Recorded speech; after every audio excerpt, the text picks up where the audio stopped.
শিশু কৃষ্ণকে কেন মারতে চেয়েছিলেন কংস? কংস জানতেন তার মৃত্যু হবে কৃষ্ণের হাতে, তাই কৃষ্ণ জন্মানোর আগেই তিনি তাকে মারতে চেয়েছিলেন।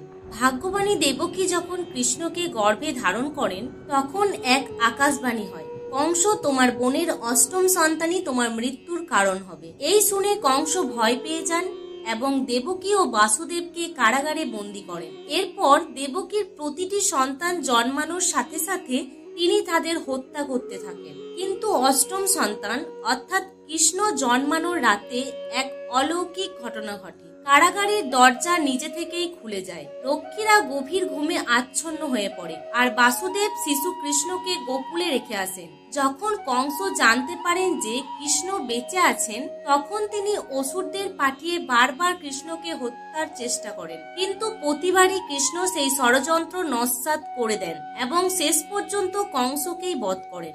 আপনার মতে কৃষ্ণের জীবনের সবচেয়ে বিস্ময়কর ঘটনা কোনটি? কমেন্টে লিখুন। ভিডিওটি ভালো লাগলে লাইক করুন এবং চ্যানেলটি সাবস্ক্রাইব করুন।